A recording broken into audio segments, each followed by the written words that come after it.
السلام علیکم ورحمۃ اللہ وبرکاتہ. بسم الله الرحمن الرحیم.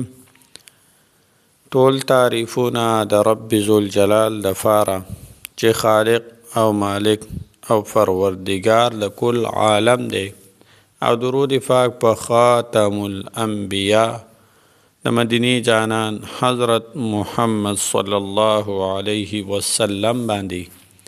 امید د رب ذوالجلال نه ساتم چې تاسو به روغ جوړ یې، په صحت به برابر یې. الله جل شانه هم د هر قسم غمونو، تکلیفونو، آفتونو او پریشانونو په امن کې وساته. الله جل شانه هم د هر قسم مرضونو، اچانکي غمونو او آفتونو په امن کې وساته. الله جل شانه هم ټول شرعي حاجات د خپلو خزانو د غیبو نه پوره کړه. محترمو عزیزانو، ما نن ستاسو دپاره یو وظیفه راوړې ده. د هفتې د ورځې بعضې خلک ورته د خیالي ورځ وایي، بعضې خلک ورته د شنبې ورځ وایي. نو د هغې د ورځې خاص عمل دی، وظیفه ده، او وظیفه د آیت الکرسی وظیفه ده. محترمو، ډیره مجربه او ډیره ازموده شوی وظیفه ده، ازمایلی شوی وظیفه ده. خلکو فکرونه، پریشانی، حاجتونه، مشکلات دا ټول پې الله جل شانه حل کړي د خلکو.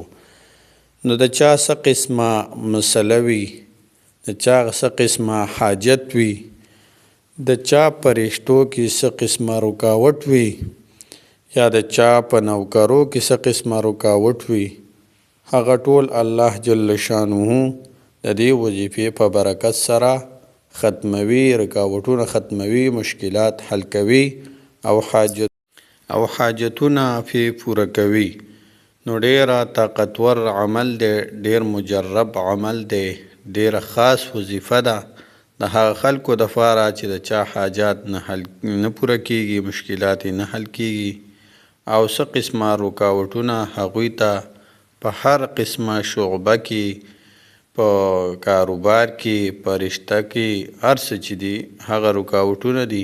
نو الله جل شانه هغه د دې وظیفې په فضل و کرم سره ختموي. دا وظیفه خاص ده د هفتې د ورځې سره، د خیالي د ورځې سره. بعضې خلکو ته د شنبې ورځ هم خو وایي، د هغې سره خاص ده. یعنی د خیالي په ورځ باندې دا وظیفه کول دي.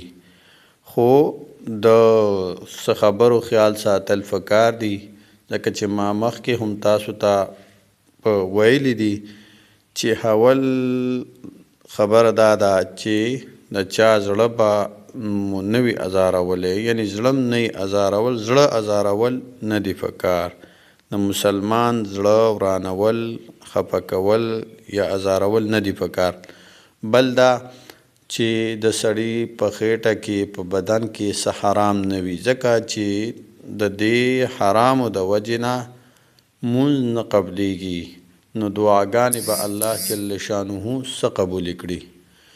او بل دا چې د 5 وخته د فرض مونځ د پابندۍ اهتمام هم لازمي دی. که دا نه وي نو بیا هسې په وظیفو باندې ځان ستړی کوئ مو، بیا هېڅ فایده وظیفه نه کوي. نو عزتمندو، دغه خبرو خیال ساتل پکې پکار دي. راځو د وظیفې طرف ته.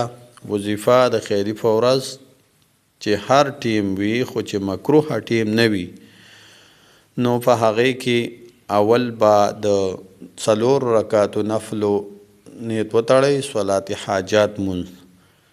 لومبی به چې د مونځ کومه طریقه ده هغه به وکړئ، سورة فاتحه چې ووایئ، د هغې نفس ولا الضالین آمین. بیا د هغې نفس به 3 ځله سوره کافرون، قل یا ایها الکافرون لا اعبد ما تعبدون ولا انتم عابدون ما اعبد ولا انا عابد ما عبدتم ولا انتم عابدون ما اعبد لکم دینکم ولی دین.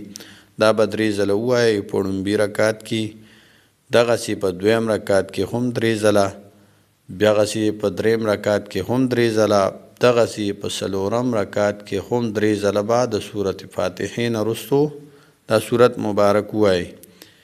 بیا به سلام وګرځوئ، درود پاک په نبی علیه الصلاة والسلام باندې 3 ځله ووایئ او د هغې نه پس په آیت الکرسي ووایئ یو ځل. بیا به 3 ځله درود پاک په نبی علیه الصلاة والسلام باندې ووایئ او د هغې نه پس په د الله جل شانه په دربار کې د خپلو حاجاتو دپاره، د خپلو مشکلاتو دپاره، د خپلو مقاصدو دپاره، د خپلو رکاوټونو چې کم رکاوټونه تاسو ته فرشته نوکرۍ وغیره نورو کارونو کې دي د هغې دپاره به د الله جل شانه نه دعا وغواړئ، نو الله جل شانه به ستاسو حاجات پوره کړي، مشکلات په حل کې او رکاوټونه به ختم کړي د دې وظیفې په برکت او په خپل فضل و کرم سره.